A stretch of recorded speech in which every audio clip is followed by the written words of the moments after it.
नमस्कार।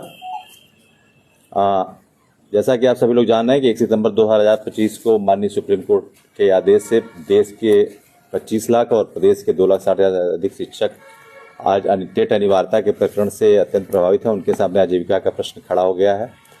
इस विषय को पिछले शीतकालीन सत्र में देश के माननीय सांसद महोदयों ने काफ़ी अच्छे से उठाया और शिक्षकों के इस विषय को सदन पे रखा। उसी क्रम में आज हम उच्च सदन राज्यसभा के उपनेता माननीय प्रमोद तिवारी जी के बीच हैं, जिन्होंने जोरदार ढंग से शिक्षक कर्मचारी इतिहास के सबसे बड़े इस प्रकरण को माननीय सुप्रीम कोर्ट आदेश से जो आया है उसको राज्यसभा में बहुत जोरदार तरीके से उठाया है।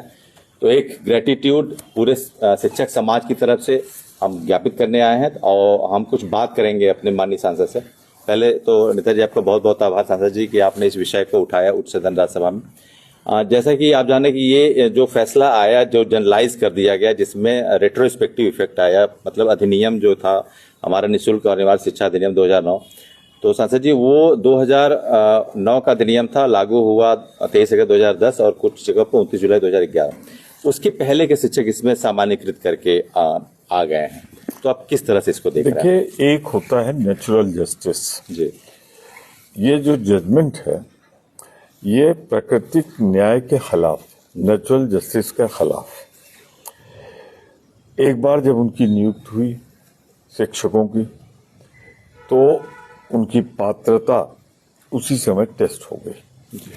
अब आप उनको काफी दिनों बाद 2 साल, 5 साल, 10 साल, 15 साल जो सेवा में, अब उनसे कह रहे हैं आप फिर पात्रता का टेस्ट दीजिए, तो ये अव्यवहारिक है, नेचुरल जस्टिस के खिलाफ है, अनुचित। क्या सरकार सारे आईएएस, सारे आईपीएस या जो कॉम्पिटिटिव एग्जाम से आते हैं उनसे कहेगी कि आप एक दोबारा पात्रता परीक्षा दीजिए? मैं उसका भी विरोध करूंगा। मैं सिर्फ इतना कहना चाहता हूं कि ये इसके पीछे मंशा बड़ी काली है, बड़ी गलत है।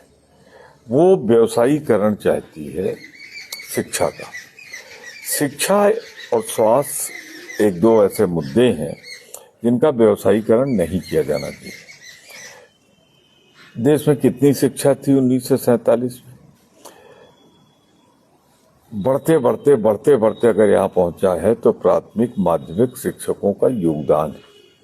उन्होंने विपरीत परिस्थितियों में बहुत कम न्यूनतम वेतनमान पर शिक्षा का दान दिया, जिससे आज भारत एक शिक्षित राष्ट्र बना। और आज जब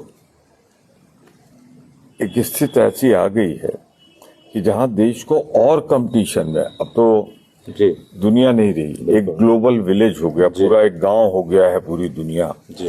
तो वहां जब भारत को मजबूत बनाना है, और मजबूत अब हथियार से नहीं बनेंगे, अब बनेंगे शिक्षा से, टेक्निकल एजुकेशन से, शिक्षा के क्षेत्र में। तो उस समय ये सरकार का कदम आत्मघाती कदम है। ये सरकार का कदम देश के हित के खिलाफ है। सुप्रीम कोर्ट का जजमेंट मैंने देखा है, वो त्रुटिपूर्ण है, दोषपूर्ण है। उनके सामने सही तथ्य नहीं रखे गए, और जो काम सरकार को था या जो काम जो लोग पैरवी कर रहे थे उनका था, उन्होंने ईमानदारी से, कभी सोचा नहीं था शायद कि ये जजमेंट आएगा, इसलिए उतना ध्यान लगा के नहीं पैरवी की। सारे तथ्य सरकार के सामने आ जाए तो सुप्रीम कोर्ट के फैसले हमेशा नेचुरल जस्टिस को मजबूत करते हैं। बिल्कुल। उनके सामने ये तथ्य आएगा तो ये जरूर होगा। इस संदर्भ में मैं इतना स्पष्ट कर दूं, मैं चाहता हूं कि इसमें आप श्री दिग्विजय सिंह जी, जो 10 साल मुख्यमंत्री रहे हैं मध्य प्रदेश के, व्यवहारिक आदमी हैं, वही शिक्षा की स्टैंडिंग कमेटी के अध्यक्ष, सभापति, तो मैं उनसे आप सबकी भेंट करा दूंगा। उनसे आप अपनी बात रखें। मेरी उनसे बात हो गई, प्रतापगढ़ के नेतृत्व से बात करा दी थी मैंने, उन लोगों ने दिग्विजय सिंह जी से बात कर ली थी। तो जब आप लोग एक प्रदेश स्तर पे चले, मैं तैयार हूँ। अब 25 लाख शिक्षक प्रभावित होगा पूरे देश में, 2 लाख तो उत्तर प्रदेश में हो जाएगा।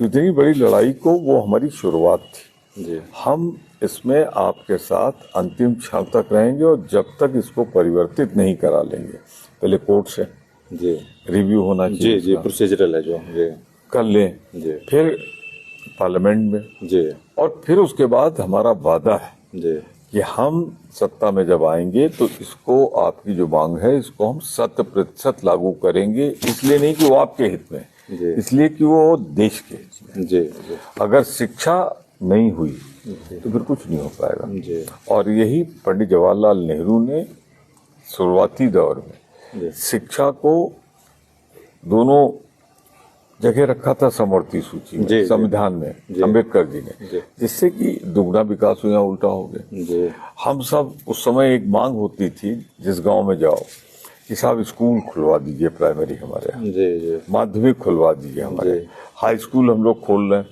मैंने रिकॉर्ड साक्षी है अपनी विधायक निधि का 90% पैसा, जी 90% कोई उत्तर प्रदेश में नहीं करता। जितने दिन मैं विधायक रहा या मोना जी अब विधायक बनी है, हम स्कूलों में कमरा बनाने के लिए देते थे, एक कमरा बनाओ। जी जी और इसी वजह से आज हमारे यहाँ शिक्षा का प्रतिशत रामपुर खास क्षेत्र में औरों के मुकाबले कई 100% ज्यादा जी है। जी और उससे एम्प्लॉयमेंट भी मिला। बिल्कुल स्थानीय स्तर पे शिक्षक शामिल हो गए, उन्होंने एक स्कूल खोल लिया, मान्यता प्राप्त करा दी उनको। जी। जब से मान्यता बंद हुई, उनको इतना मजबूत कर दिया कि वो चलाने लगे। जी तो कुल मिला के ये आदेश पूरी तरह त्रुटिपूर्ण, प्राकृतिक न्याय के खिलाफ, देश के हित के खिलाफ है। इसमें मैं पूरी तरह आप सबके साथ हूं। जी एक